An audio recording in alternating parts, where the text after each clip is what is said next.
kali ini mengetengahkan episode ke-16 dengan judul Pahlawan Kecil.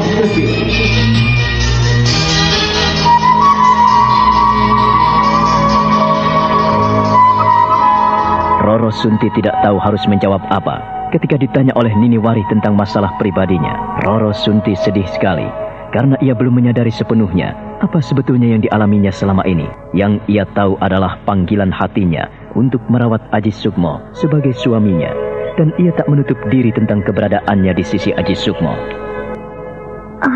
Dok, ibu tidak bermaksud menyakitimu, tetapi ibu hanya ingin bicara tentang keberadaan kita. Kalau kau menghadapi masalah, ada baiknya bukan? Jika ibu tahu, seperti juga ibu menceritakan masalah keluarga ibu yang berantakan karena anggapan ayahmu. Aku ini berlaku selingkuh.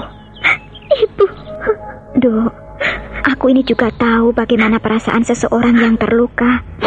Tapi pertanyaan ibu tidak bermaksud menyakiti hatimu. Ibu hanya ingin, mengapa saat engkau menyapu, engkau bisa berbicara kepadaku dengan panjang lebar. Tapi aku tidak tahu maksudnya. Aku seperti belum pernah melihat orang yang berbicara padaku. Padahal yang bicara itu kamu. Benarkah demikian, Ibu? Kalau begitu, apa yang kau rasakan? Apa, Nduk?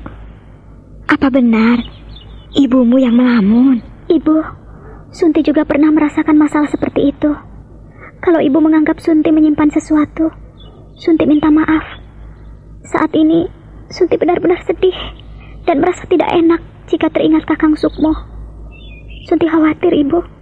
Khawatir memikirkan bagaimana seandainya Sunti berpisah dengan Kakang Sukmo. Benarkah begitu? Kalau demikian, Ibu salah menilaimu. Iya, Sunti. Berat sekali orang yang berpisah dengan suaminya. Jangan hal itu terjadi padamu, Duk. Tidak. Anak-anakku tidak boleh menderita seperti apa yang aku alami. Kesalahan yang terjadi di dalam hidup ibu tidak ibu sengaja. Tapi ayahmu sulit memaafkan kehadiran ibu di sisinya. Itulah yang Sunti khawatirkan. Sunti cemas dan takut. Lebih-lebih Sunti ini anak seorang durjana, Ibu. Duk, Sunti, oh jangan bicara begitu. Mengapa kau malah mengungkit-ungkit masa silamu? Anak durjana, anak brahmana, anak ningrat, semuanya sama saja sebagai adik kudrati manusia. Selama hidup bersama ayahmu, aku memahami bagaimana kehidupan manusia ini menurut garis dan kehidupannya. Kalau tidak ada orang-orang kecil seperti kita, mana mungkin ada orang-orang besar seperti Kanjeng Sinuwun dan kerabat istana lainnya, juga Pamong Praja. Nah, kau sadar hal itu, Nduk? Iya, Ibu. Tapi anak seorang durjana sangat malang nasibnya. Ia tidak bisa melakukan sesuatu dengan bebas. Ia selalu merana karena diejek dan dicela. Siapapun sulit menerima kehadiran Roro Sunti. Tapi Sukmo tidak demikian, bukan? Ibu dan bapakmu juga menerimamu dengan baik, bukan? Oh, Ibu. Jika tidak ada Kakang Sukmo, mungkin aku telah mati. Sunti.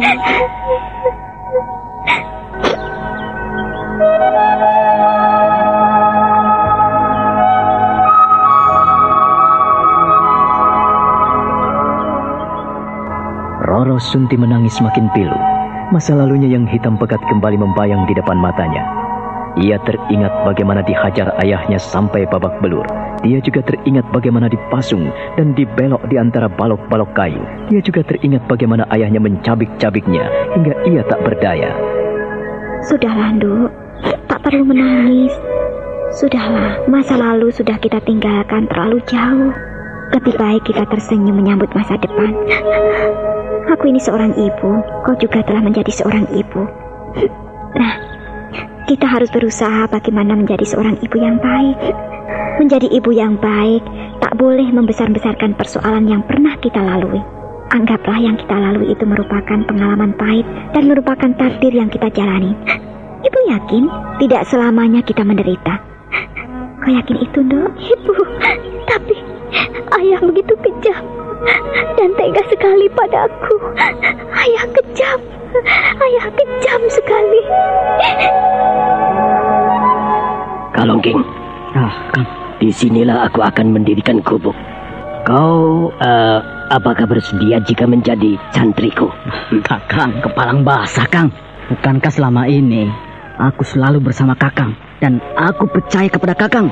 Aku bersedia jadi apapun asal kita sama-sama baik, Kang. Aku ingin kita tidak ada permusuhan. Bagus kalau begitu. Malam ini kita harus istirahat dengan cukup. Kita kumpulkan besok pagi kayu-kayu yang lurus untuk kita gunakan sebagai gubuk. Kau paham? Iya, Kang. Aku paham sekali. Bagus. Aku tahu. Aku akan melakukan apa yang kau inginkan. Semoga saja aku bisa menjalankan tugasku dengan baik. Ya, bagus ya. Setelah itu, kau harus sering pergi ke istana. Memata-matai kehidupan orang keraton. Apakah mereka itu bisa kita ajak kerjasama atau tidak? Di hutan Kedawung inilah yang akan menjadi saksi bisu kita. Apakah berhasil atau gagal? Ngerti? Baik, Kang. Aku setuju dengan usulanmu. Bagus. Artinya, kau tidak akan menggunakan kekerasan, ya kan? Kekerasan itu perlu, Kalongki. Perlu.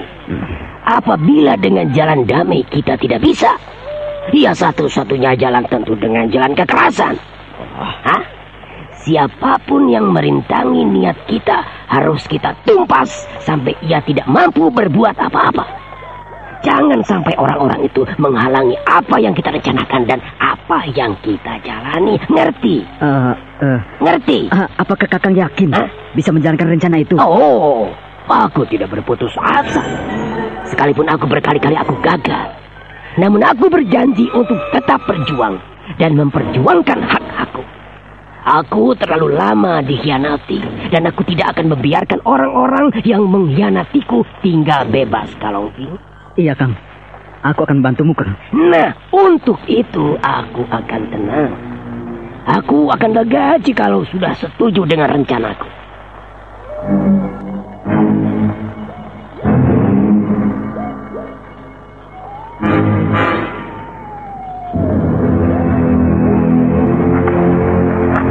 Lalu bagaimana dengan anakmu dan menantumu itu, Kang? Aku tidak punya anak. Aku tidak punya menantu. Kau bicara apa lagi? Jangan menyakiti hatiku, Kalongki. Jangan. Bukan, Kang. Bukan aku menyakiti hatimu, Kang. Tapi aku ingin kejelasan. Bagaimana seandainya di Mataram aku bertemu Aji Sukmo?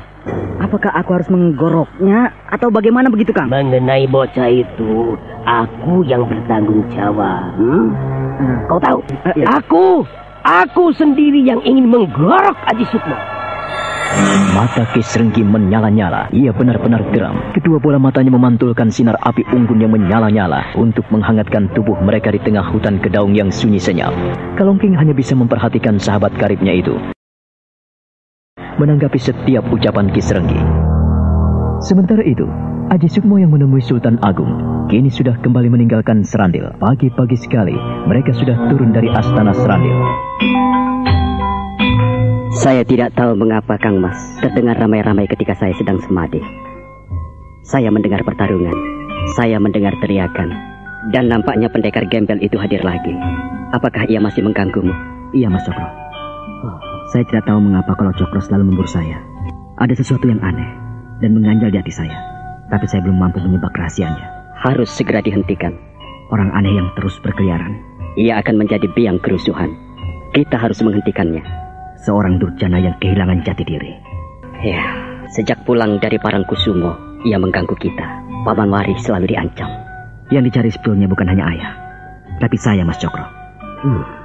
Bagaimana seandainya aku mengerahkan prajurit-prajurit Mataram untuk memburunya dan menangkapnya hidup atau mati? Mas Cokro, ini demi kebaikan bersama dan ketenangan Mataram.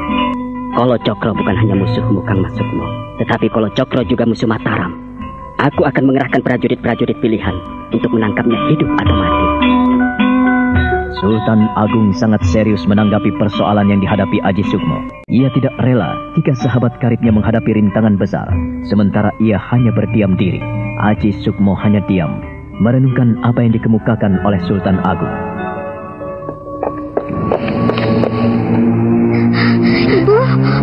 Ibu tidak menggendong Joko Lolo. Ada apa, Nduk? Ada apa? Prihatin tidak tahu ponakanmu? Kau tidak tahu Joko Lolo? Prihatin tidak tahu. Ada apa, Tondo? Kan anakmu tadi berbaring di dalam kamar. Kau sendiri yang menungguinya. Kan ibu keluar tadi pamit denganmu. Ibu mau jalan-jalan. Kok malah sekarang kau tanya ibu? Petang-petang begini. Aduh, bagaimana ini? Aduh, di mana Joko Lolo? Siapa yang mengambilnya? Ibu, ayah. Sunti, tenanglah. Nini, kau tidak tahu cucumu? Tidak tahu, Kakang. Kau juga tidak tahu, Prihatin? Saya tidak tahu, Ki Dalang. Kami berjalan-jalan setelah pamit dengan Sunti. Kami tidak menggendong dan tidak ngomong Joko Lolo. Seharian memang aku yang ngomong. Setelah capek, ia ku mandikan dan kuserahkan pada Sunti. Setelah kami mandi, kami pergi jalan-jalan karena Prihatin ingin melihat keraton. Bagaimana, Sunti?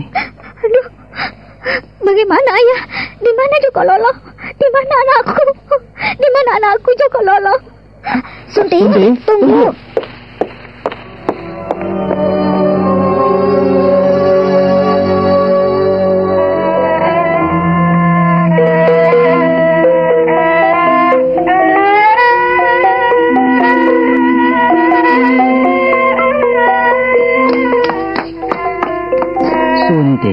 Kau itu mau kemana? Mencari Lolo. Dia hilang. Ayah, ibu, kemana aku harus mencarinya? Kemana aku harus mencarinya? Iya, kita akan cari. Ibu akan membantumu, Sunti. Jangan pergi sendiri. Bagaimana anakku? Anakku hilang. Tidak, aku harus mencarinya. Ku minta kau tenang, Roro Sunti. Setiap menghadapi persoalan, jangan termakan perasaan. Nanti akan mengacaukan pikiran kita. Baiklah, ayo kita cari bersama-sama.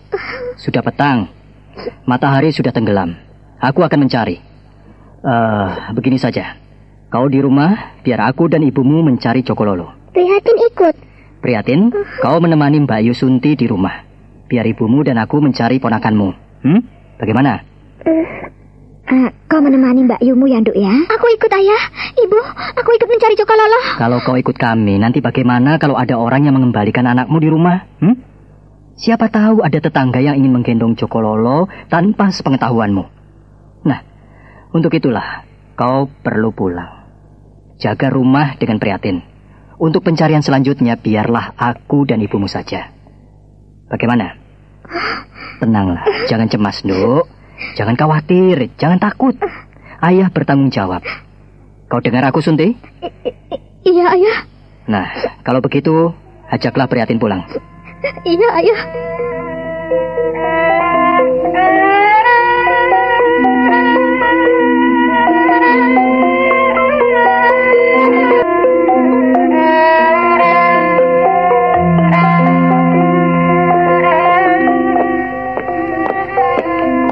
Nini. Iya, Kakang. Tentu kau masih ingat suasana di Mataram ini. Kau bisa membantuku mencari Joko Lolo. Baik, Kakang. Aku akan membantumu. Bangunan-bangunan baru seperti beberapa gapura yang aku buat, serta Taman Donoloyo atau Taman Gading, tak perlu kita cari ke sana. Kita coba masuk ke keraton. Aku ingin mencari di Siti Inggil atau Propoyekso. Kalau di sana juga tak ada, kita cari ke Kaputren. Ayo, sebelum terlambat.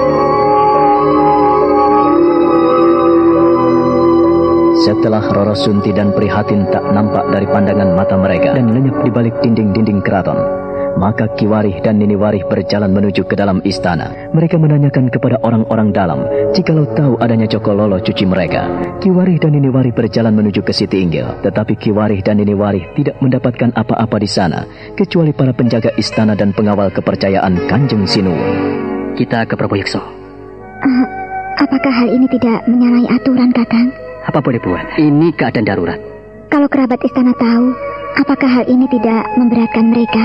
Lebih baik kita cari dengan diam-diam saja, Kakang. Tidak, kita menemui Gusti Ratu. Barangkali mereka tahu karena mereka juga senang pada anak-anak kecil. Terserah padamu. Aku hanya ikut. Aku cukup lama tidak bergaul dengan mereka. Aku kikuk dan kurang bisa membawa diri. Ikut saja aku. Ayolah.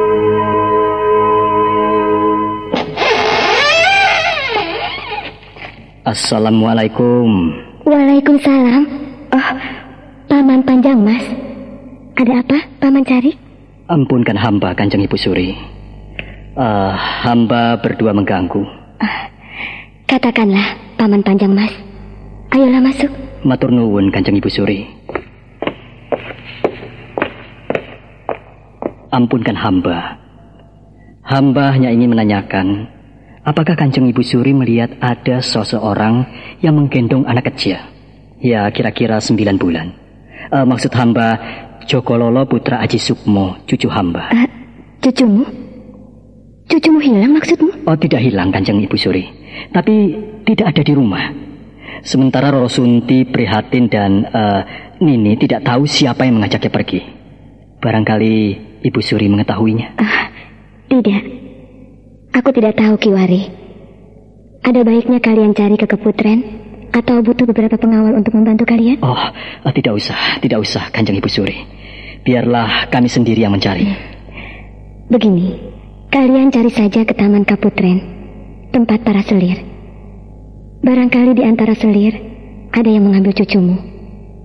Mereka memang kurang ajar, sering bertindak yang aneh-aneh, lebih-lebih yang tidak punya anak. Aku memang suka pada anak kecil, tapi aku tidak kelewatan seperti mereka. Aku selalu membawa anak kecil dengan seizin orang tuanya. Cepatlah, lekas cari di rumah para selir. Kalau di rumah para selir tidak ada, di kebunannya. Ya? Matur nuwun Kanjeng Ibu Suri. Hamba mohon pamit. Iya, aku akan membantumu. Paman Panjang Mas, hati-hati. Assalamualaikum. Waalaikumsalam. Assalamualaikum. Waalaikumsalam. Hati-hati. Terima kasih Kanjeng Ibu Suri.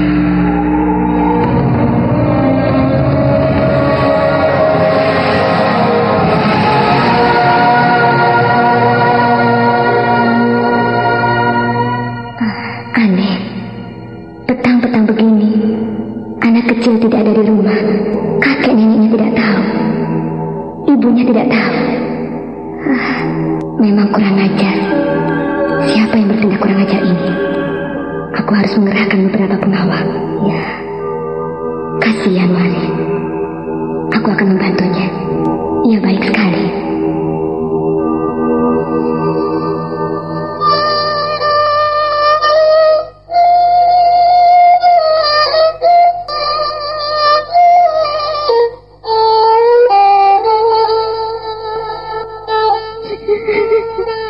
Joko Lolo, kau di mana, Ger?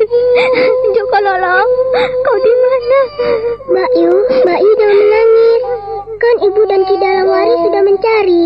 Jadi, Mbak Yu jangan menangis terus. Jangan sedih. Prihatin, ponakanmu hilang. Kemana kita akan cari? Apakah mungkin ayah dan ibu menemukan Joko Lolo?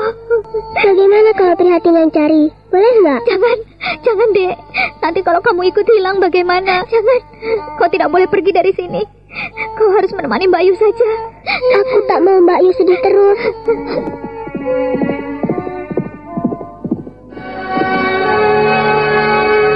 Roro Sunti segera menyeka air matanya saat mendengar derap kuda yang kencang dan makin dekat di rumahnya. Prihatin pun bangkit dan mendekatinya. Lalu gadis cantik itu lari menuju ke balik pintu, mengintip siapa yang mendekati rumah kakak.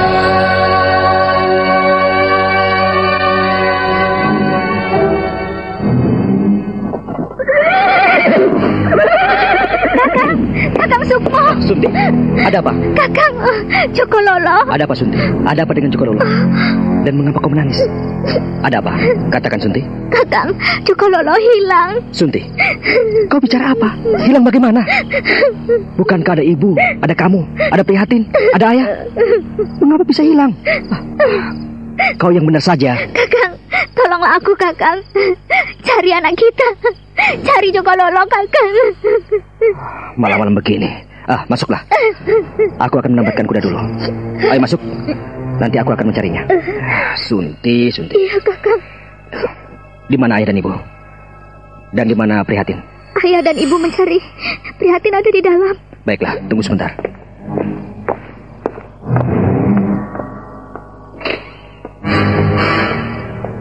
Bagaimana Joko Lolo bisa hilang dan tidak ada di sini? Kau pergi kemana? Aku cuci piring, Kakang. Dia tadi kutidurkan di kamar. Pintunya juga kututup. Tapi setelah aku mencuci piring, ia tiba-tiba sudah tidak ada di kamar. Ibu dan Prihatin? Mereka jalan-jalan ke istana. Seharusnya kau tidak membiarkan Jokololo sendirian.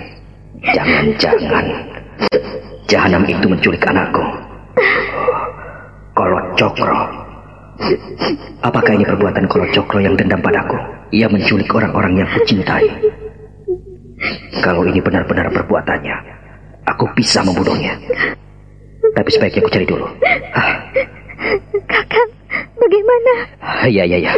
Aku akan mencarinya. Kau jangan pergi kemana-mana. Prihatin? Iya, Kakang. Temani Mbak Yumu ya. Kakang akan mencari Jokololo. Iya, Kakang. Haji Sukmo pun buru-buru meninggalkan istri dan adiknya. Sekalipun ia capek karena baru datang bepergian jauh, namun ia tidak merasakannya. Ia segera kabur dan pontang-panting mencari Jokololo yang raib. Demikian halnya pula dengan Nini Warih dan Ki Warih. Mereka pun bingung mencari Jokololo. Tetapi sampai malam tiba, mereka belum mendapatkan keterangan di mana Jokololo berada. Kakang, kita belum menemukannya. Aku jadi heran, mengapa ada pencuri anak di Mataram? Beberapa waktu yang lalu, Prihatin juga akan diambil orang. Prihatin bilang, ada seorang gembel jelek. Kakek Prada juga tahu orang itu, tapi orang itu lenyap. Gembel jelek? Hah? Ada apa, Kakang? Oh iya, jangan-jangan orang itu yang mencuri anak-anak. Aku baru teringat sekarang, Kakang. Orang itu juga membuat kekacauan di desa Drojo. Seorang bayi ditemukan tewas dan puluhan orang mati dengan kepala pecah. Aku harus mengatasinya. Kalau ini perbuatan gelandangan itu, aku harus mengambil tindakan. Kakang, apa yang akan kau lakukan? Mencari Jokololo dan mencari gembel itu. Jangan, Kakang. Jangan mencari orang itu. Gembel itu berbahaya. Kakek Prada saja sampai kehilangan jejak. Waktu bertarung dengannya, tiba-tiba gembel itu lenyap dari hadapannya. Oh, begitu? Iya, Kakang. Tapi aku harus menghentikan para penjahat yang tidak tahu aturan itu. Jangan-jangan Kolo Cokro. Gembel jelek. Ya, dia sekarang memang telah menjadi gembel. Tapi hatinya busuk. Akan selalu menebarkan malapetaka. Aku harus cari siapa orang itu. Kakang? Oh iya, begini penyelesaiannya ini. Aku tidak tega melihat kau ikut pontang-panting mencari Jokololo. Ada baiknya kau kuantar pulang. Biar aku sendiri saja yang mencarinya. Tidak apa-apa, Kakang. Aku tak keberatan mencari Jokololo. Kasihan Sunti. Biar ia saja yang di rumah. Aku belum lelah. Kau bilang belum lelah. Tapi tubuhmu telah basah kuyup seperti itu. Kau mandi keringat. Dan kau bilang tidak lelah. Napasmu juga seperti mau putus, Nini. Ayolah, Kakang. Kita cari lagi sampai ketemu. Bagaimana kalau kita cari ke kebunan, ke tempat para selir Kanjeng Sinuwun Panembahan Kerapia yang sudah tidak terpakai? Ayo, Kakang. Kau benar-benar tidak apa-apa? Demi Jokololo, demi anak-anak kita. Ayo, Kakang. Baiklah, kalau kau memaksa diri, kita cari lagi sampai ketemu.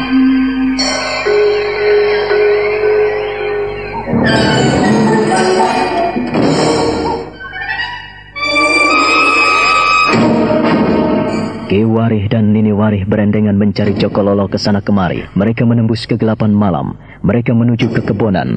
Kebonan adalah tempat para istri raja yang sudah tidak dipakai lagi.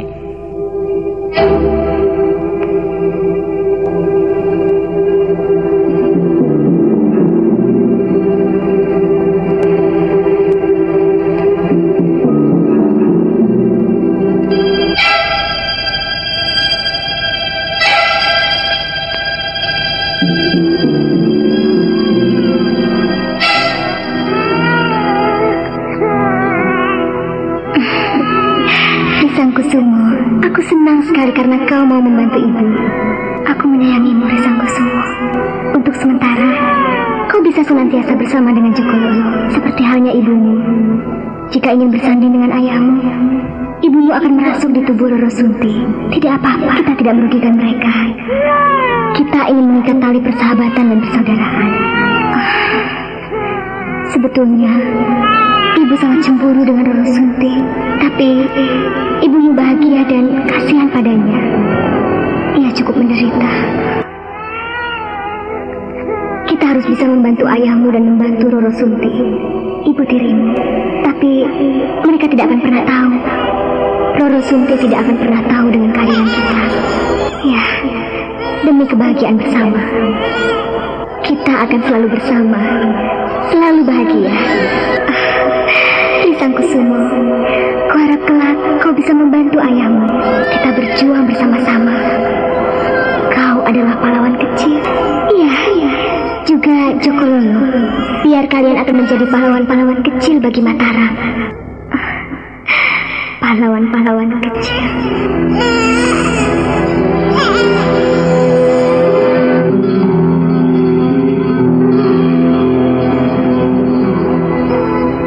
Bila saat ini mereka sibuk mencari Jokololo, biarlah mereka rasakan bahwa kebersamaan itu kita perlukan, kita butuhkan. Ibumu juga ingin melihat bagaimana supaya nenek dan kakekmu bersatu kembali. Kita harus menyatukan mereka.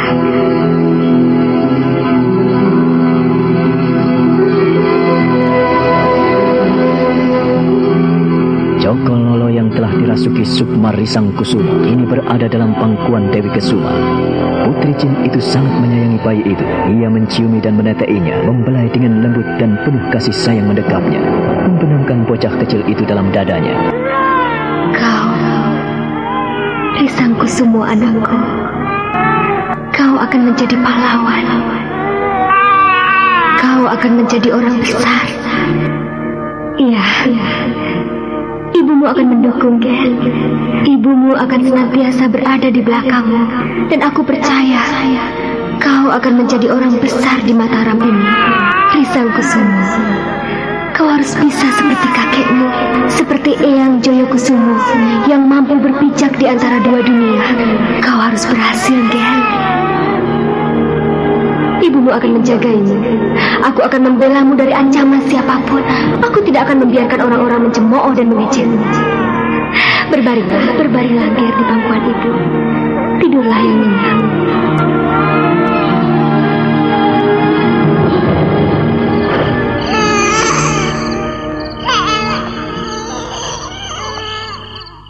Kakang, kau mendengar suara bayi? Apa?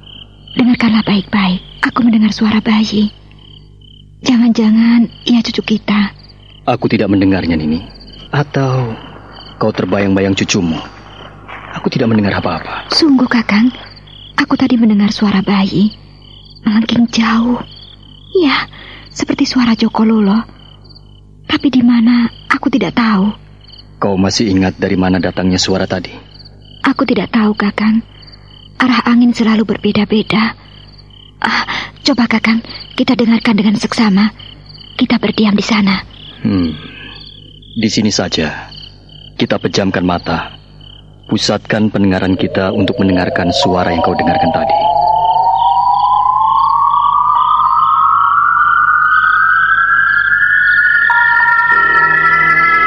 Nini Warih mengikuti saran suaminya.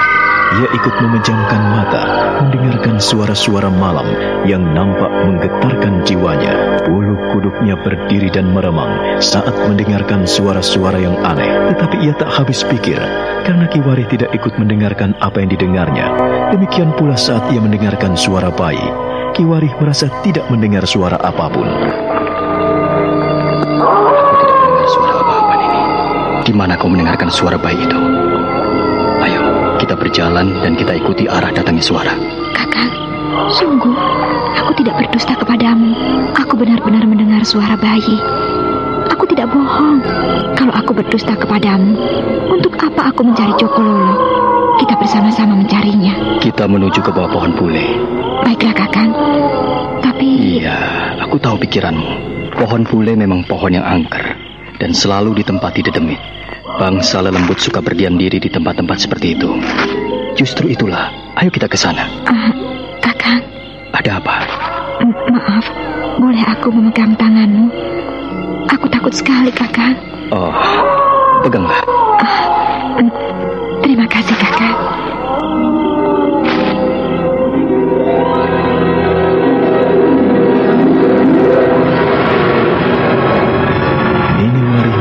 Tangan kiri suaminya, ia masih ragu-ragu dan bingung untuk berpegangan tangan dengan suaminya yang selama ini berpisah. Apabila ia tidak takut, ia sungguh sungkan untuk memegang tangan Ki Warih. Mereka memeriksa di sekeliling pohon pule, melihat ke atas dan sudut-sudut pangkal pohon besar yang memamerkan lekukan-lekukan akar yang sangat aneh. Namun mereka tidak menemukan Jokololo di sana.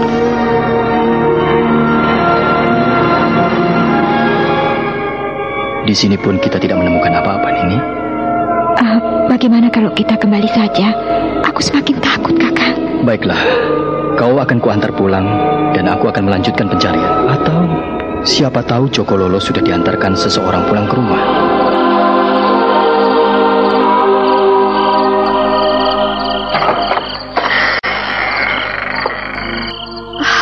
Ayah, Ibu, bagaimana? Kami belum mendapatkan tanda-tanda di mana Joko Lolo berada.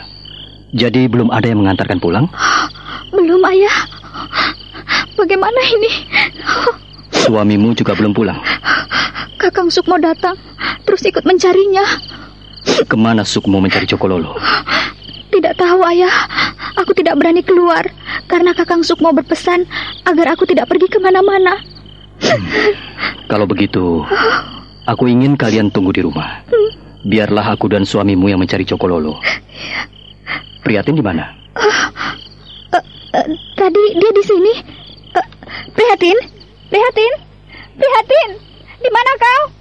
Prihatin, Prihatin, Prihatin, Prihatin, kau di mana, Dok? Prihatin, Prihatin, Prihatin, di mana? Di mana Prihatin, Sunti? Tadi di sini Ibu menemaniku. Kemana anak itu? Sudah malam begini. Tadi di sini, Ibu. Tadi di sini. Sungguh selalu bersama-sama dengan aku. Baru saja Ayah dan Ibu datang, tiba-tiba dia tidak ada. Aduh, kemana dia? Prihatin, Prihatin, Prihatin. Nini, Prihatin. Kau jangan cemas. Barangkali ia ada di samping atau pergi ke belakang untuk buang air kecil. Carilah. Aku akan mencari Joko Lolo. Iya, baik, Kakang. Ingat, kau jangan pergi kemana-mana. Kau temani Roro Sunti dan cari Prihatin. Mudah-mudahan ia tidak pergi jauh. Aku akan mencarinya pula kalau ia meninggalkan rumah ini. Baik, Kakang. Terima kasih.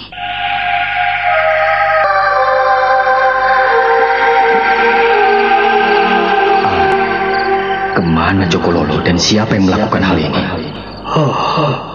Belum lagi aku menemukan Joko Lolo. Kini Prihatin tidak ada. Ada masalah apa ini? Aduh Gusti, masalah apa lagi yang kuhadapi di sini? Aku sungguh tidak paham. Aku sungguh tidak mengerti.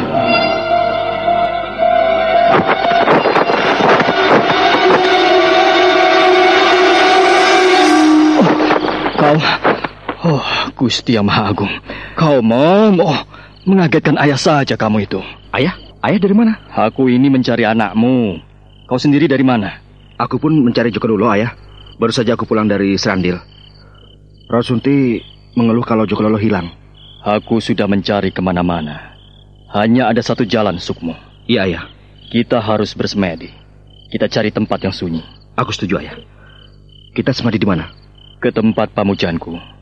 Kita pergi ke sanggar pamujan di Wismaku. Kita cari di mana anakmu pergi dan siapa yang membawanya. Aku sudah semakin tidak enak. Jangan-jangan ada penjahat yang melakukan penculikan. Saya juga berpikiran sama, Ayah. Beberapa waktu yang lalu, bahkan kemarin lusa, Kolo Cokro datang mengganggu kita. Mendengar penuturan Aji Sukmo tentang Kolo Cokro, Ki Warih benar-benar terhenyak. Matanya melotot, mulutnya menganga. Ia sungguh tidak percaya mendengarkan keterangan Aji Sukmo. Dadanya kembali menggemuruh, dan dadanya seakan-akan mendidih. Jadi Jahanam itu muncul lagi, anakku? Benar, Ayah. Ia muncul di hutan Mataram ini. Ia juga mengganggu kami saat kami sedang ada di Serandil. Saya tidak tahu mengapa dia muncul begitu saja. Dan saya berusaha mencarinya, mengejarnya. Apakah sempat bertarung denganmu, anakku? Tidak, Ayah. Ia nampaknya mencobai aku. Ia seperti melantunkan tembang duka. Selalu berseru-seru di padang belantara. Dan berteriak-teriak seperti orang gila. Ia memang sudah gila. Jahanam itu harus dihentikan sepak terjangnya. Kalau tidak, ia akan menggemparkan Mataram. Ia akan mengacau dan aku khawatir jikalau Joko Lolo ia curi. Saya juga punya pikiran begitu, Ayah. Saya cemas. Tapi apakah benar demikian? Untuk memastikannya, ayolah kita segera bersemadi. Kita tidak bisa mencari Jahanam itu sembarangan, karena ia memiliki ilmu yang sangat tinggi. Ki Ki Warih dan Aji Sukmo meninggalkan tempat itu, lalu menuju ke sanggar pamujan di Wisma Ki Warih. Keduanya duduk bersila menyalakan dupa. Mula-mula mereka memejamkan mata, dan mereka melihat adanya kegelapan. Percik-percik sinar ungu kebiruan, sinar hitam, sinar kuning, nampaknya menyelimuti pandangan batin mereka. Tetapi dalam alam dharana mereka melihat kabut. Alam dharana adalah alam kasukman, alam batin manusia yang paling dalam, di mana mereka menyelami suatu kehidupan lain di luar kehidupan wadat. Mengapa aku tidak mendapatkan petunjuk apa-apa? Biasanya aku mendapat wangsit dengan duduk semadi seperti ini.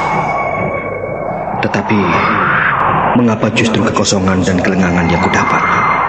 Duh, Gusti yang Maha Agung, bimbinglah hamba-Mu ini. Berikanlah petunjuk di mana cucuku Jokololo hingga rahib di hadapan kami. Siapa yang melakukannya ini? Duh, Gusti. Kesuma, aku ingin tahu di mana anakku berada, di mana Jokololo berada. Kesuma, hadirlah di sini. Hadirlah, Kesuma. Hadirlah.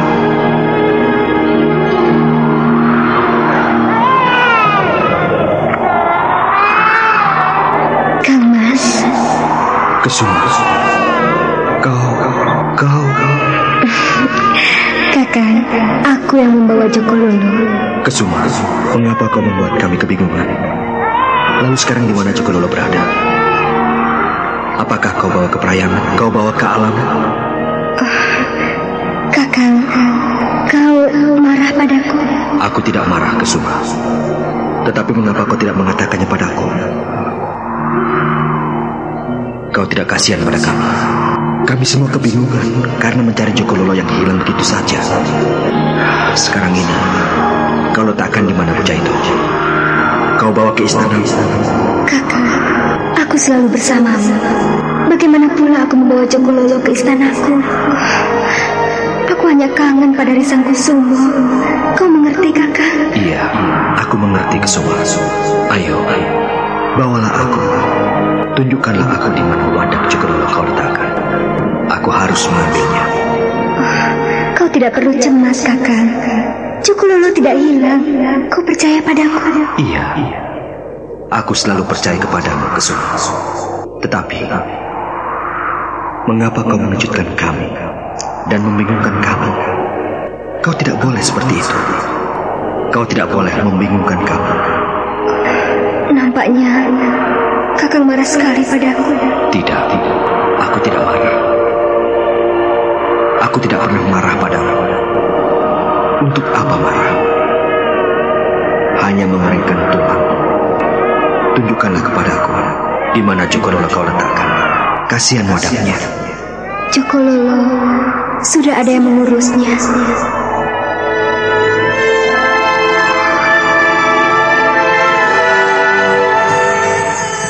Jokololo? Hah? Kau di sini? Jokololo? Jokololo? Mengapa kau ada di sini? Aduh, Jokololo? Semua bingung mencarimu, Jokololo. Ayo, ikut Bibi pulang ya. Ayo. Prihatin. Prihatin. Kau di mana, Duk? Prihatin. Prihatin. Kau di mana, Duk? Ibu, aku di sini. Ini, Jokololo di sini, Ibu. Ini. Anakku Prihatin. Cucuku Jokololo.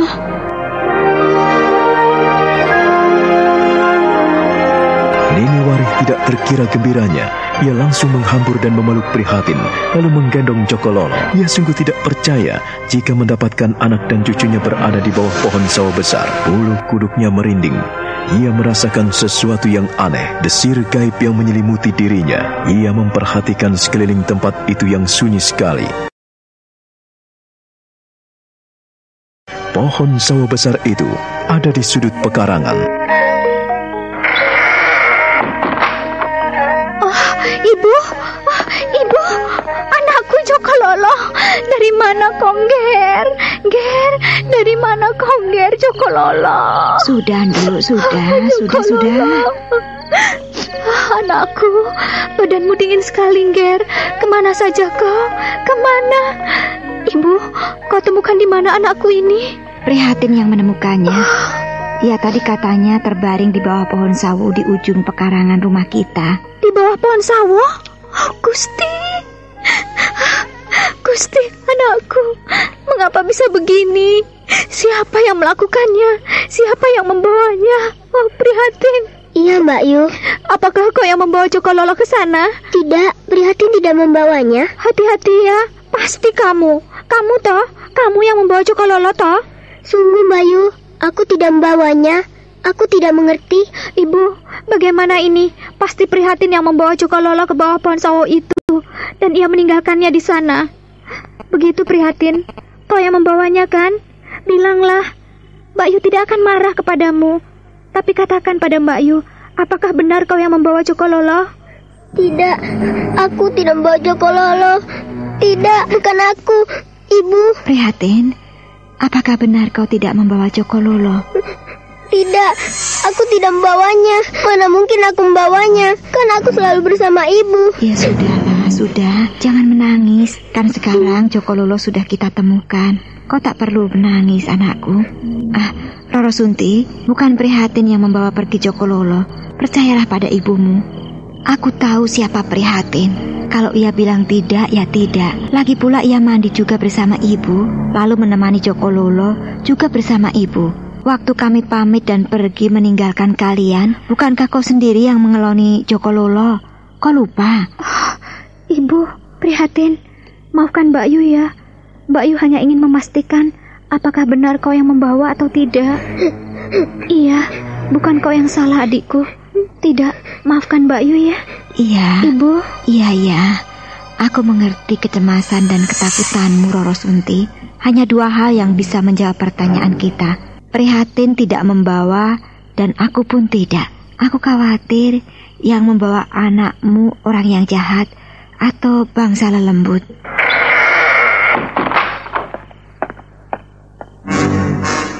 Pada saat itu pula, Sukmo dan Kiwarih muncul di depan pintu, dan mereka terenganga melihat Cokololo sudah ada dalam gendongan Roro Sunti. Kakang, ayah, Cokololo ditemukan Prihatin di bawah pohon sawo. Aduh, Gusti yang Maha Agung. Kakang, mengapa kau bengong? Tidak, aku hanya tak percaya. Mengapa Cokololo sampai di sana, di bawah pohon sawo, di pekarangan kita yang paling dalam. Tentu dia kedinginan. Oh, Cokololo anakku. Anakku.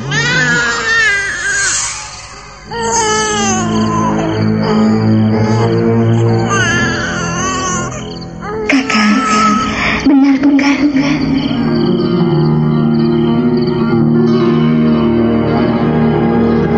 Pada saat Aji Sukma mengulurkan kedua tangannya dan ingin menggendong Cokololo, maka dalam kasukman ia merasakan kehadiran Dewi Kesuma dan Risang Kusumo, anaknya dengan Dewi Kesuma yang menyusup dalam tubuh wadak Cokololo. Ia pun melihat dengan mata batinnya bagaimana Dewi Kesuma menyusup dalam tubuh Roro Sunti. Nini Wari, Prihatin dan Kiwari hanya bisa berdiam diri melihat adegan yang mengharukan itu. Oh, Cokololo. Kakang, kita bersama-sama dan tidak akan pernah berpisah lagi. Kesumaku. Iya, kita tidak akan berpisah lagi. Terima kasih atas semuanya. Kini aku baru mengerti mengapa engkau mengambil Cokololo. Kini aku melihat ayah dan ibu di sini. Juga Prihatin, dan kuharapkan pahlawan kecil ini bisa terus memperjuangkan kebersatuan keluargaku. Terima kasih, Kesuma. Kau tidak perlu berterima kasih kepadaku.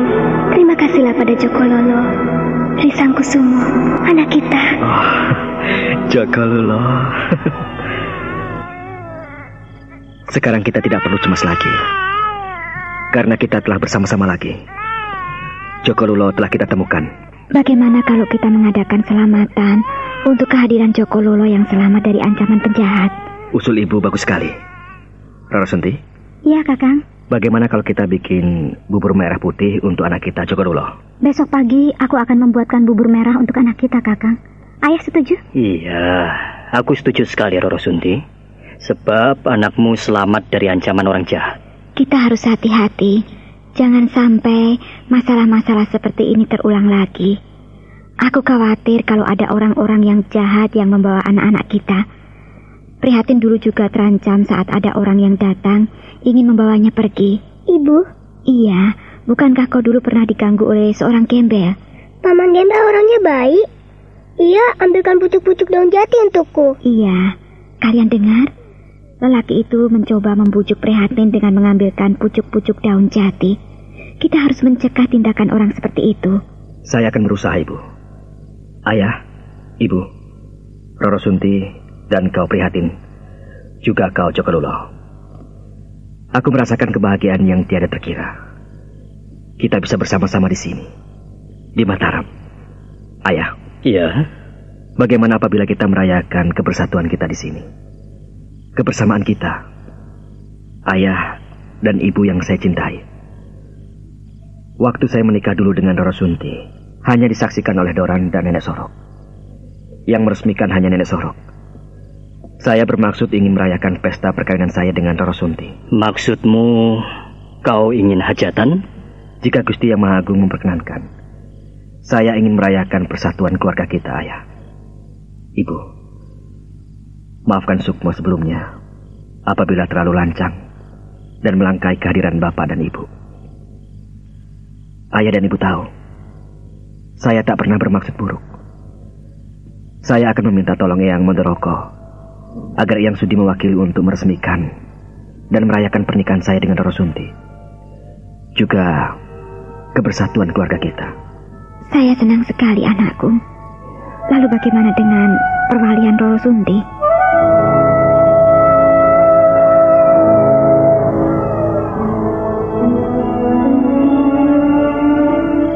Saya akan berusaha menghubungi keluarga Roro Sunti. Kakak. Tenanglah.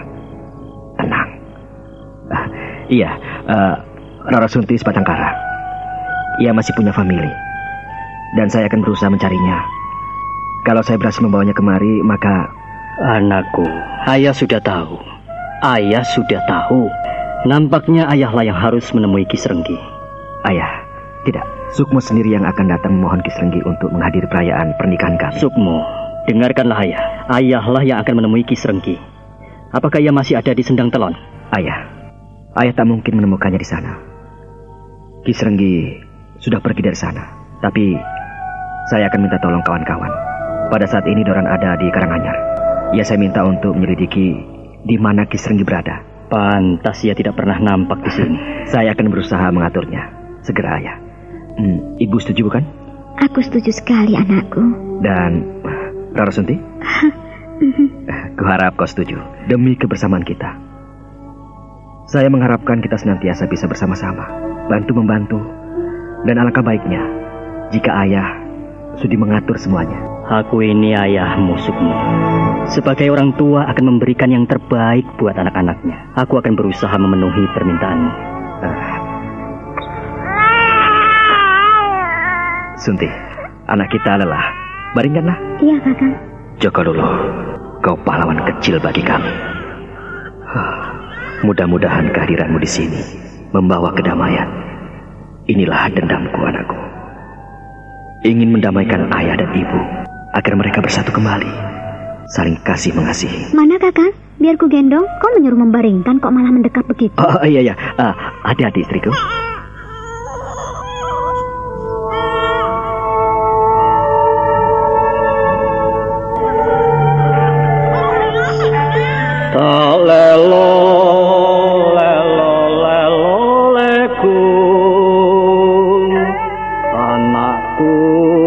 Sing bagus dewe tak gendong nganggo jare gawo yen gede dadi opi aku tak lelo leku anakku sing bagus dewe takutang lan tak sanjung yen gede dadi opi aku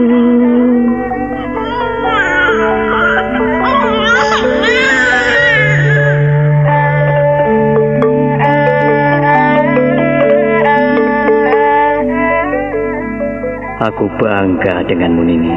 Benarkah, Kakang? Kita dikaruniai seorang anak yang lucu dan pintar. Ia akan menjadi seorang yang berbudi luhur, Nini. Kakang. Lihatlah sorot matanya.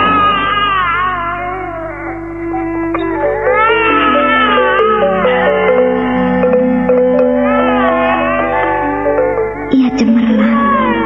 Matanya indah dan tajam. Sepertimu, Kakang. Bibirnya mungil sepertimu.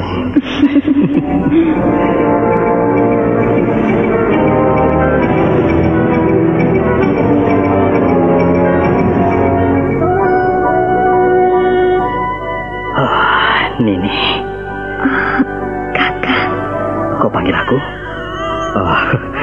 Jakalola.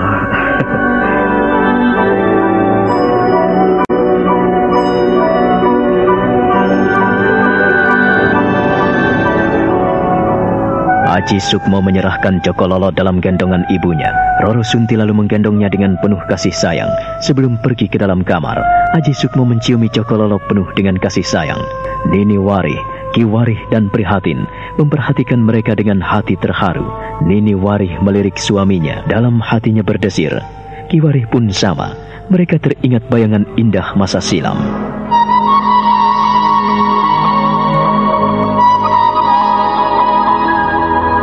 Hati Ki Warih dan Nini Warih terharu sekali menyaksikan Aji Sukmo menciumi Jokololo dan mengantarkan Roro Sunti sampai ke ambang pintu kamar. Hati mereka tercabik-cabik karena selama ini mereka sudah jauh dari keharmonisan. Bayangan indah masa lalu mencabik-cabik hati nurani mereka.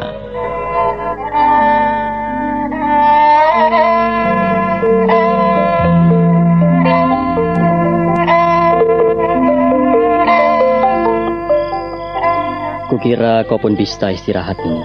Kau Prihatin, istirahatlah. Aku akan pulang. Ayah, tunggu dulu. Ada apa, Sukmo? Bagaimana dengan usulan saya, Ayah? Ayah mau mengatur semuanya untuk rencana perayaan pernikahan saya dengan Sunti? Iya, Ayah bersedia menyiapkan segalanya, anak. Besok pagi aku akan menyerahkan serat babat Demak pada Kanjeng Sinuwun. Setelah itu aku ingin menyampaikan berita baik ini pada Kanjeng Sinuwun. Ayah, ada satu hal lagi. Apa? Ayah, tolonglah saya untuk melaksanakan perayaan pernikahan saya dengan Roro Sunti. Sukmo, kau tahu ayahmu. Tak ada orang tua yang tidak memikirkan kebahagiaan anaknya. Ayah akan menyiapkan semuanya. Kalau perlu kau tidak usah pusing-pusing. Hanya satu yang saya minta, Ayah. Ayah tak perlu menemui Ki Serenggi. Masalah orang itu, biarlah saya yang menghadapi dan mengaturnya.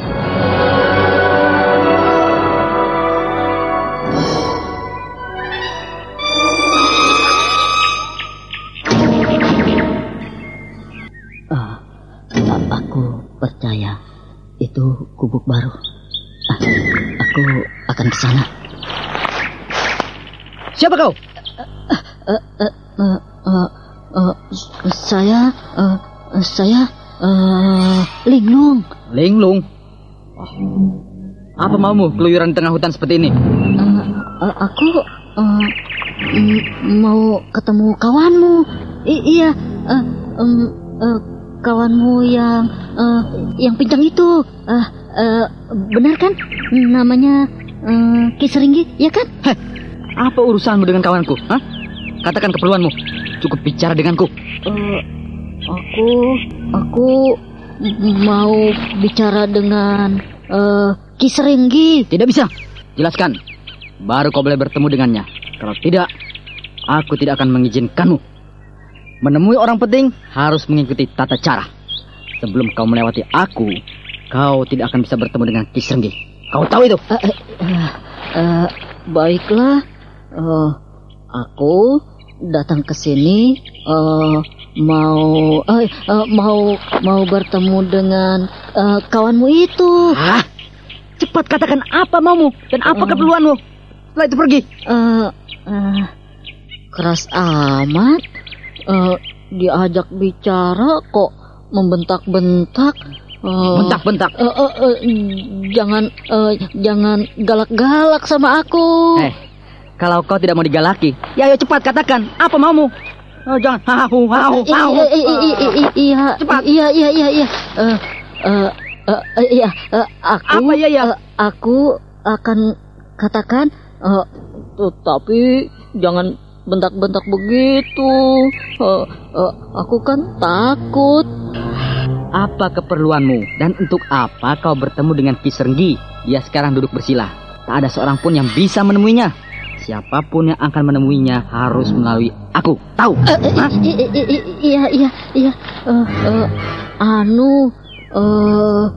Iya. Ki Srenggi diminta datang ke istana. Iya. 30 hari lagi. Iya, betul. Siapa yang menyuruh? Yang menyuruh siapa? Carik Panjang Emas. Carik Panjang Emas? Iya. Carik Panjang Emas itu adalah Ki Dalang Kondang. Ki Dalang Kondang kepercayaan Kanjeng Sinuwun Senopati Ingalogo Ngadu Rahman. Iya, betul. Dalang kepercayaan Sultan Agung, begitu? Iya. Tapi kamu jangan jangkar. Kamu harus menghormati junjungan Kaula Mataram. Bodoh. Apa perlunya kami datang ke Mataram di tempat Carik Panjang Emas? Hah? Kamu tidak termasuk. Hanya Ki Srenggi saja. Apa kamu bilang? Ku gampar baru tahu rasa kamu. Jangan main gampar. Kalau digampar kan sakit. Sudah. Untuk apa Carik Panjang Emas memanggil Ki Srenggi? Ayo katakan. Ayo. Katanya Ki Srenggi diajak besanan. Iya, besanan. Tidak ada besan-besanan.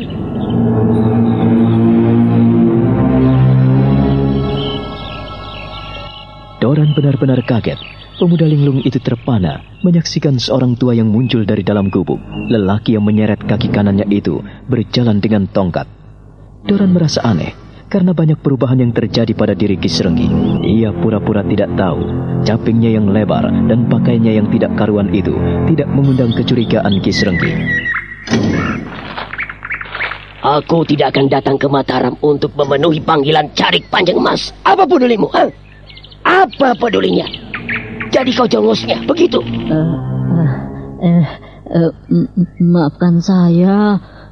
Saya hanya menyampaikan berita baik. Sebab apa? Katakan yang jelas. Jangan hahahu kayak orang bego begitu. Sebab Carik Panjang Emas akan merayakan pernikahan anaknya yang bernama Aji Sukmo, dan ia kawin dengan Roro Sunti. Iya, Roro Sunti.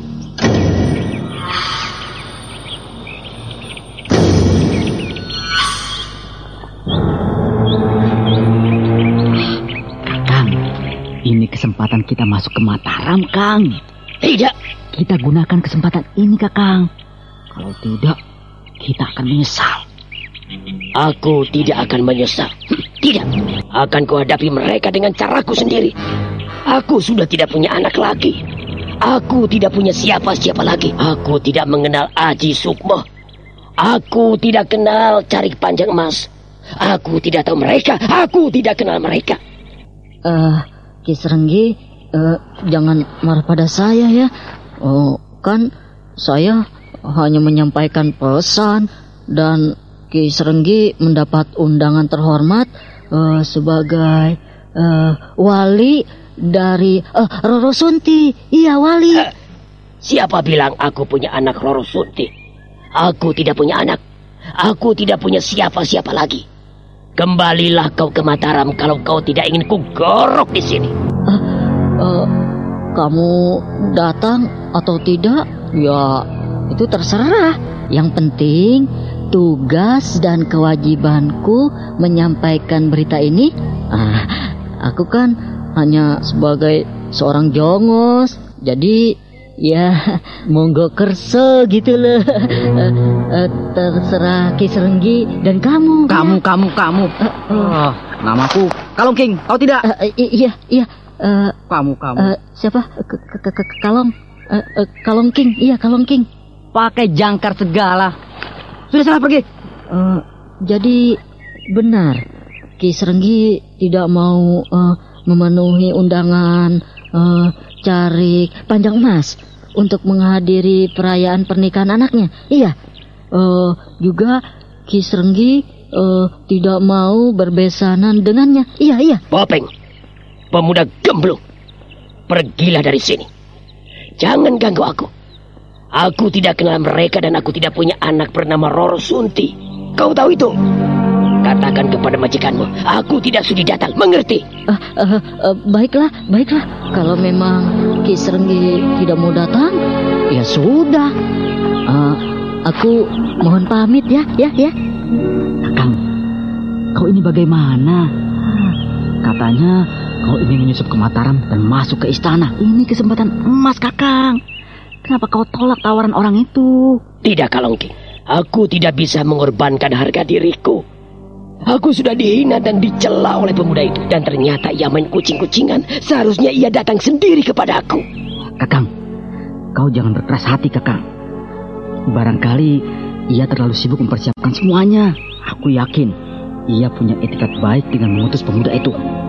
Apalagi yang mengutus pemuda itu adalah Carik Panjang Emas dalam kondang yang kini mendapat tanah perdikan di Kedu. Kau harus tahu itu, Kakang. Kau punya besan yang kaya raya dan kondang.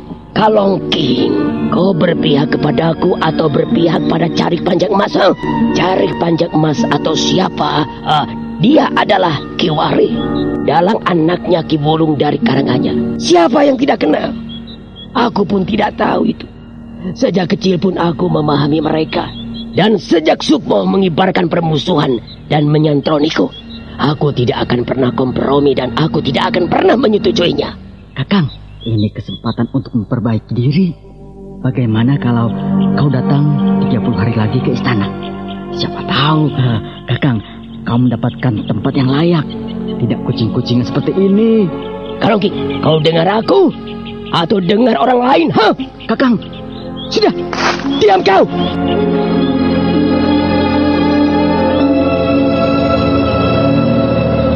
Kalongking tidak bisa membantah Ki Srenggi, sebab Ki Srenggi sudah terbakar amarah. Ia memang tidak sudi berbaikan dengan Aji Sukmo. Namun Kalongking mendekatinya, walaupun tanpa kata-kata. Kalongking berusaha membujuknya. Jadi Kakang benar-benar menyia-nyiakan kesempatan emas ini. Kalongking, kau tahu siapa diriku, Sekali tidak, aku akan mengatakan tidak. Aku tidak akan pernah menjilat ludah. Tapi Kakang, kau mengajakku ke Mataram untuk mencari kesempatan emas. Dan sekarang ada peluang buat kita. Kita bisa bekerja sama dengan Carik Panjang Emas. Dan kalau kau dendam pada anaknya, itu gampang, bisa diatur. Tidak, aku tidak mau seperti itu, Menghadapi Aji Sukmo tidak bisa seperti itu, Kalau ia tidak menghormatiku, bagaimana aku bisa hidup di sana, Kau harus pikir itu, Kalongking. Kaki kananku dibikin lumpuh. Apakah itu namanya anak yang berbakti? Tidak. Hutang nyawa dibalas nyawa. Hutang darah harus dibalas darah. Dan aku akan bikin lumpuh kedua kakinya. Nah, itulah Kakang. Kalau kau ingin membalas Aji Sukmo melumpuhkan kedua kakinya, artinya, iya, satu cara yang lebih enak, kita pura-pura bekerja sama dengannya. Apa susahnya? Tidak. Aku tidak mau malu di belakang hari. Aku akan mencari jalan yang terbaik. Dan aku khawatir ini merupakan jebakan. Menurutku Kakang, ini kalau kau mau mendengarkan, lebih baik Kakang Srenggi menerima tawaran Carik Panjang Emas. Ia bisa membimbingmu ke arah sana. Bagaimana? Kau bisa hidup dengannya. Kau bisa dekati anakmu dan kau bisa melampiaskan dendammu pada cucumu. Nampaknya kau gampang berpikir seperti itu. Kau jangan bikin aku pusing, Kalongking. Biarlah aku di sini berdiam diri dan aku ingin tahu sampai sejauh mana mereka merayakan pernikahan mereka. Aku tidak setuju. Sekalipun aku sebagai orang tua Sunti, tapi aku tidak menganggapnya lagi. Ya, kalau itu maumu, ya terserah sajalah. Tapi ingat Kakang, aku peringatkan sekali lagi. Carik Panjang Emas membuat peluang emas bagi kita.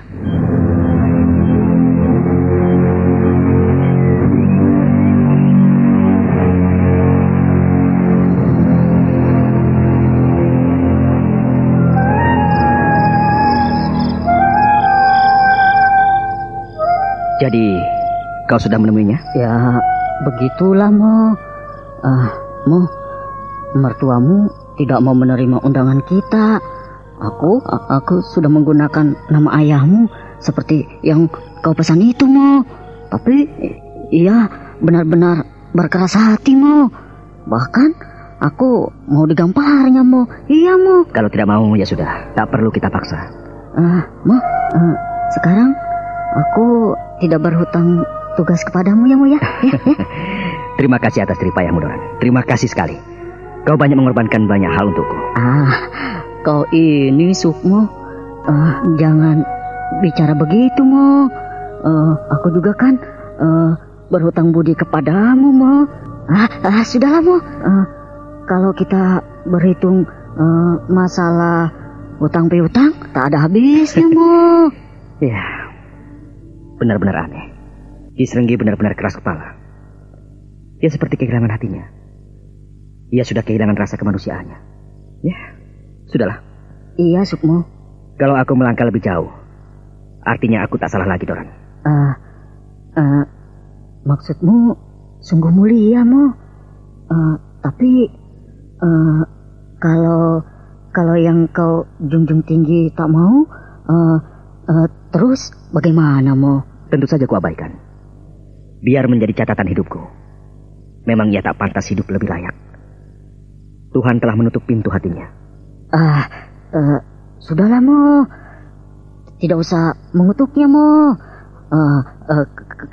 Kalau Ki Srenggi tak mau hadir, aku juga bisa, Mo, jadi wali Roro Sunti. Sudahlah. Iya, Mo. Sudahlah. Tak perlu memikirkan Ki Srenggi. Malam ini di Wisma Mangkubumen ada pertemuan. Kau mau ikut? Iya, Mo. Mau, Mo. Mo. Pertemuan apa lagi, Mo? Ayolah, kita pergi sekarang.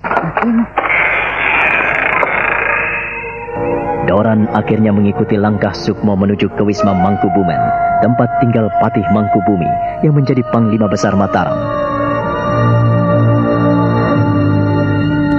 Telah hadir di Wisma Mangkubumen, Patih Pringgoloyo, Tumenggung Martoloyo, Tumenggung Surotani, dan para Tumenggung Anom lainnya yang telah kembali dari Surabaya.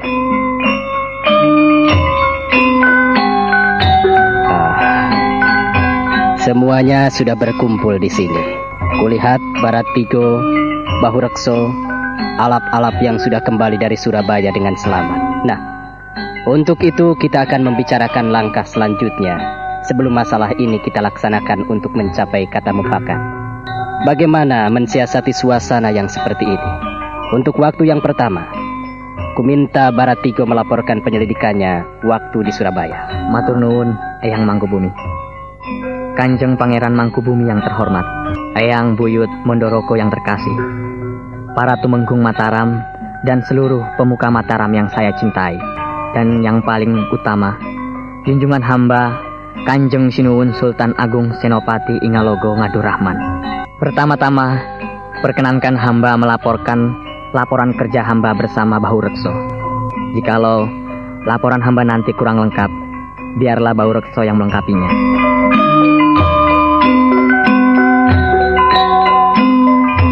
Pada dasarnya, apa yang dialami Mataram pada saat ini akibat kelicikan dan kepicikan Adipati Pekik. Hamba melihat sendiri bagaimana dia mensiasati Yang Giri yang sudah tidak mampu melihat apa-apa. Kebijaksanaan sepenuhnya ada di tangan Pangeran Pekik. Nah, hal inilah yang membuat Eyang Giri sangat marah dan murka kepadanya. Pendek kata, Eyang Giri sudah tidak mempercayai Kanjeng Pangeran Pekik. Jikalau saat ini Kanjeng Pangeran Pekik memegang tampuk pimpinan tertinggi setelah Eyang Giri, itu semata-mata karena Kanjeng Pangeran Pekik adalah putra satu-satunya yang bisa diharapkan untuk menjalankan warisan leluhur. Nah, bagaimana kita menghadapi masalah ini? Yang jelas, surat pemberitahuan tentang kepergian almarhum Panembahan Krapyak tidak sampai ke tangan Eyang Giri, karena ada beberapa orang yang menahannya. Tetapi pihak kita telah menemui Eyang Giri sendiri, walaupun dengan sembunyi-sembunyi. Hal itulah yang membuat Eyang Giri sangat sedih dan memaksa Pangeran Pekik untuk datang ke sini.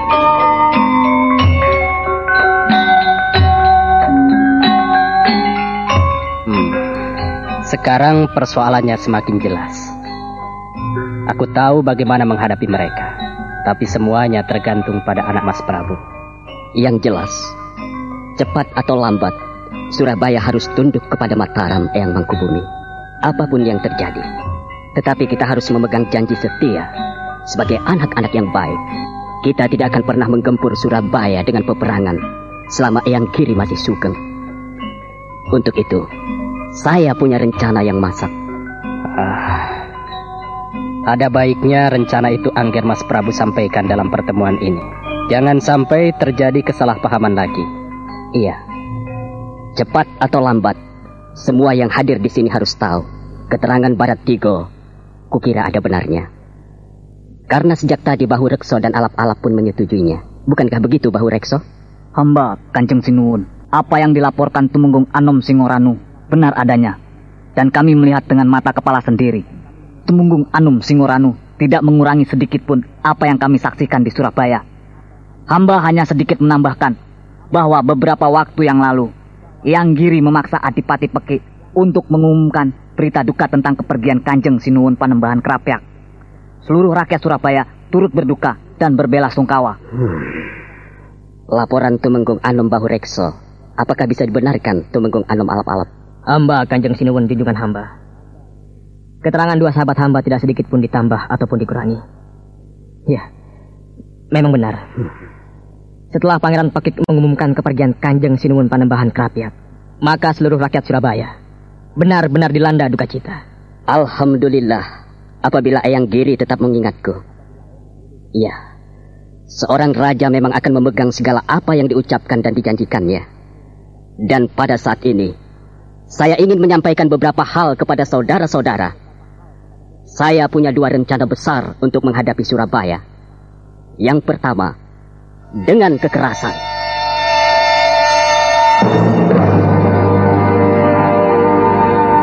Semua yang hadir di pendopo Wisma Mangkubumen saat Sultan Agung memutuskan untuk melakukan tindak kekerasan dalam menghadapi Surabaya, ia tersenyum dingin. Matanya yang sangat tajam bagaikan singa lapar. Mengapa langkah pertama ini dengan kekerasan? Dengarkan alasan yang kuat ini. Paman Pekik, ia tidak memiliki keberanian apa-apa. Lihat saja saat pertemuan di Gersik. Saat Gersik kita bumi hanguskan dan kita ratakan dengan tanah, ia lari pontang-panting. Ia sangat pengecut. Ia tidak memiliki jiwa kesatria. Prajurit macam apa yang lari pontang-panting menyelamatkan diri sendiri, sementara anak buahnya pontang-panting menghadapi orang-orang Mataram yang lapar dan haus darah. Tetapi dalam melakukan kekerasan ini, sedikit pun kita tidak boleh menginjak wilayah Sidekari. Kita bisa menggempur Tuban, Pasuruan, Malang, dan daerah-daerah di sekeliling Surabaya. Harus kita tundukkan satu persatu. Nah, dengan tindakan kekerasan, maka Paman Peki tidak akan berbuat apa-apa selain bengong. Ya, kita tetap memegang janji setia, tidak menyentuh Surabaya, lebih-lebih kota Raja Sidekari. Jangan, kita tidak boleh sampai ke sana. Dalam suasana kacau seperti itu, barulah saya akan menawarkan sesuatu yang baik. Dan hal ini membutuhkan pengorbanan yang luar biasa. Untuk masalah ini, saya sudah membicarakannya pada Eyang Buyut Mondoroko, bahwasanya kami ingin merangkul Surabaya dengan menjodohkan Nimas Pandansari dengan Paman Pekik. Mendengar dua rencana cemerlang dari Sultan Agung Senopati Ingaloko Ngadurahman, maka para pembesar hanya menghaturkan sembah, dan mereka mengangguk-anggukan kepala tanpa berani memandang tatap mata Sultan Agung.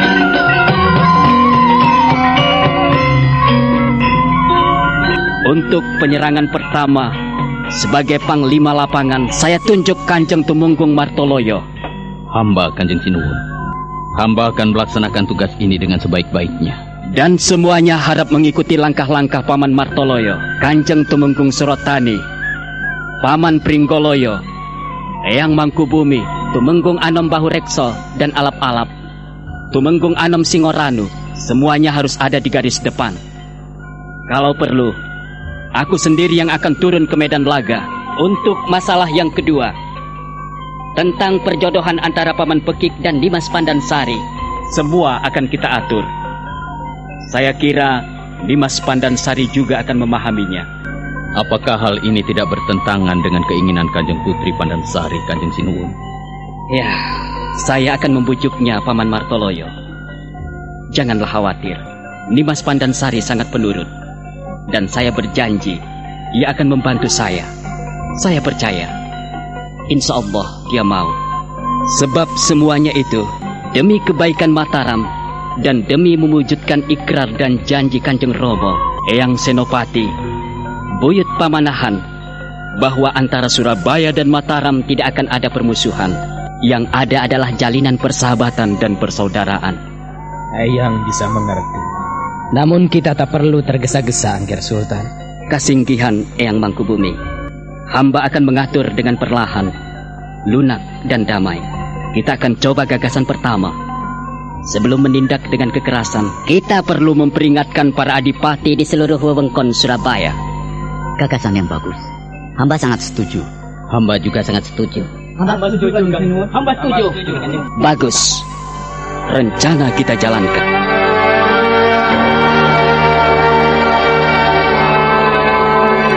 Jadi, Kang Mas memintaku agar aku menikah dengan Paman Pekik. Nimas Pandansari, aku hanya ingin mengikat persaudaraan antara Surabaya dengan Mataram, supaya kita tidak terjadi saling hantam. Jikalau Nimas Pandansari keberatan, tidak apa-apa. Jikalau Nimas tidak mau, Kang Mas tidak memaksa. Tetapi perlu Nimas ketahui, dengan hubungan kita dan ikatan seperti itu, kita akan semakin kuat. Dan kita tidak akan pernah saling mencurigai lagi. Sebab Nimas bisa melihat dan bisa mengatur kehidupan Paman Pekik yang kalang kabut, yang tidak terarah. Mengarahkan suamimu bagaimana melangkah yang benar. Andaikan saya tidak bisa? Juga bukan masalah, Nimas. Sebab aku tidak akan pernah memaksa kehendakku kepadamu. Tapi aku tahu hati adikku. Kang Mas memaksaku. Kau ini bagaimana, Nimas? Aku hanya usul. Perlu kau ketahui, Paman Martoloyo telah kuserahi tugas untuk memimpin perang besar, menundukkan raja-raja kecil seperti Tuban, Malang, Pasuruan, Kediri, Renong, Lumajang, Lasem, Maduran. Ya, semua harus tunduk kepada Mataram. Jika Kang Mas membuka perang, saya bersedia membantu Kang Mas. Percayalah. Itu tentu, Nimas. Kau pasti akan berperan di dalam perang ini. Perang besar akan terjadi, dan pendudukan-pendudukan harus kita lakukan demi tegaknya panji-panji Mataram. Kang Mas. Ya? Beri saya kesempatan untuk berpikir dan merenungkan anjuran Kang Mas Prabu. Aku ingin mendapatkan pertimbangan yang lebih mapan dari Kanjeng Ibu. Tentu, Nimas. Kalau itu yang kau inginkan, perlu kau ketahui, Paman Pekik berjiwa labil. Jadi, kalau kau ada di sampingnya, kaulah yang menjadi otaknya. Kau yang mengatur agar ia tidak ugal-ugalan dan tidak semau-maunya.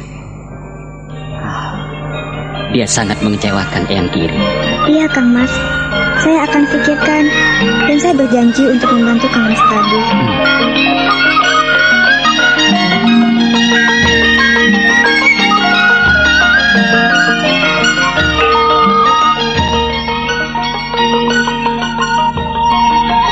Kalau itu yang dikehendaki Kang Masmu, Ibu setuju-setuju saja.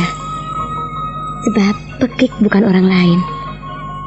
Dia adalah putra Eyang Giri yang agung. Ibu sangat setuju, anakku.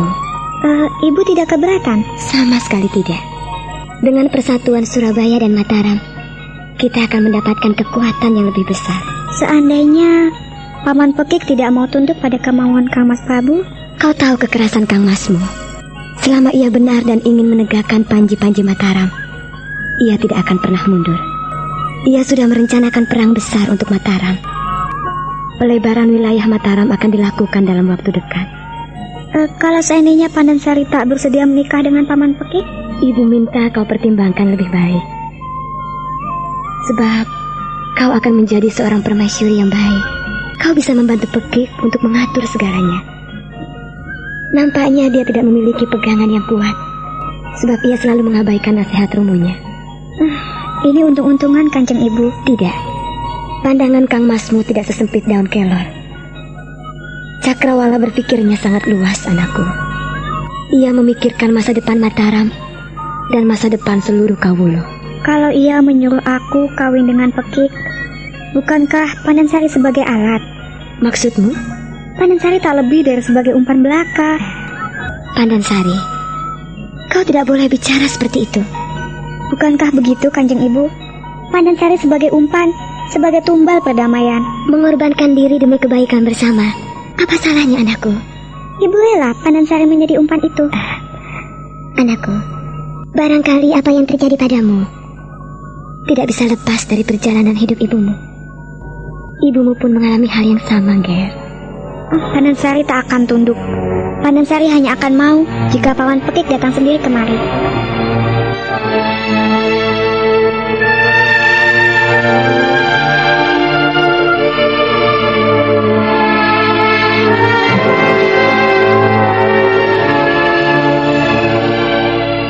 Ibu Suri Ratu Adi sangat terharu mendengarkan keputusan Putri Pandansari yang sangat bijaksana dalam menanggapi kemauan putranya. Ia tumpahkan segala kasih sayangnya pada putrinya.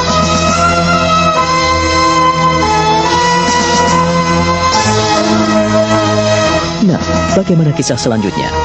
Saudara pendengar, silakan menunggu seri berikutnya dalam serial Wahyu Astabrata ini. Sampai jumpa.